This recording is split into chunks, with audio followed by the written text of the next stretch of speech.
haven't talked in a while. There wasn't a lot of news in the flying world or hotels, at least not that I thought was important. But right now there are some news actually, and probably are going to happen.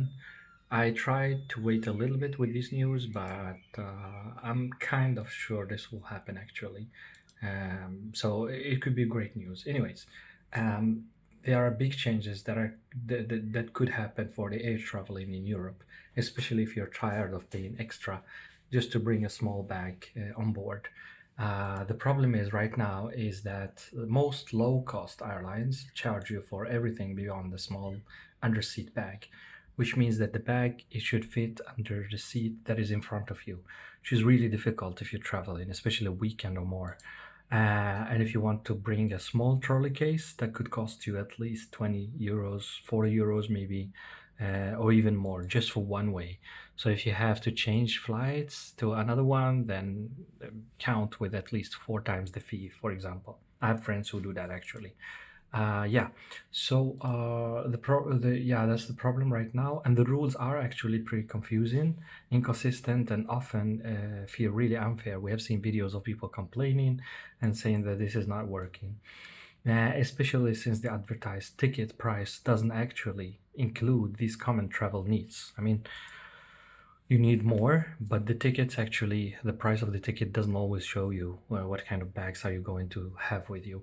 So the EU is doing something about it. In June 2025, the European Parliament's Transport Committee backed new rules that would force all EU airlines to include two cabin items for free.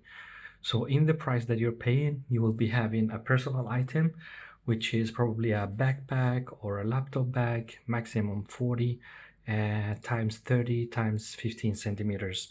I found that actually in one of the pages.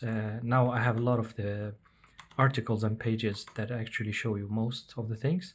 There is also articles from The Guardian, from The Economic Times, from India, and so on, which is really good. It shows you a lot of this information, but um, I'm just trying to summarize it for you.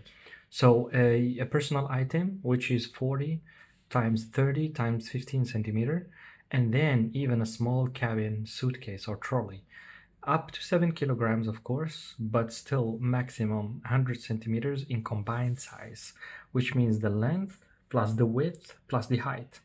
And the aim, of course, is to make air travel more transparent and more fair and even more travel friendly. So is this a done deal? No, not yet, because this is still a proposal, not a law yet. But it needs an approval from the full European Parliament and all all EU member state governments via the EU Council. Some countries and airline lobby groups are actually pushing back, as usual. They want to allow only the one small personal item for free. And the airlines are reacting differently, of course. Ryanair is not really waiting, and they are already updated their policy, increasing the size of its pre-personal item to 40 times 30 times 20 centimeter, which is even bigger than what the EU suggests, which is really a nice move. We would love to see the other airlines doing something similar. Let me try to find, yeah, actually, I found this news in this article. I could give you the links if you ask for these links, but you could also find a lot in Google or online while searching.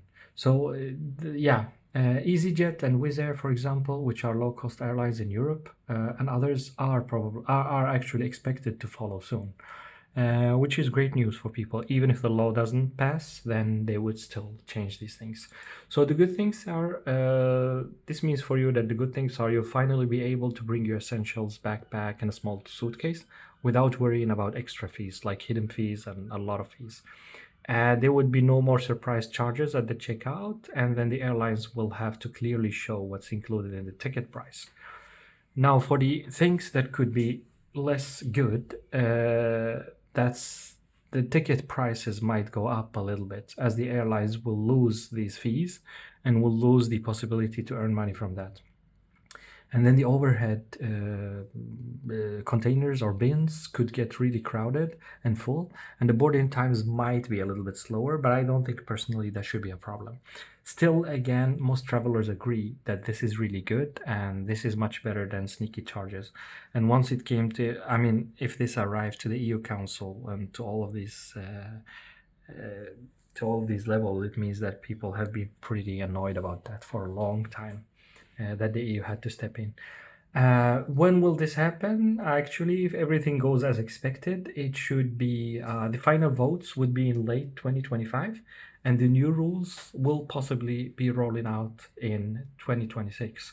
Now, some people suggest that in by summer already, this summer 2025, it could be possible, but this is not what I found when I tried to read on it. So, and of course, as you know, suggestions, proposals, they do take time. You cannot expect from June to already in summer that it could happen. It could be a reality. Airlines also have to adjust to their websites, their changes, to their airplanes, etc.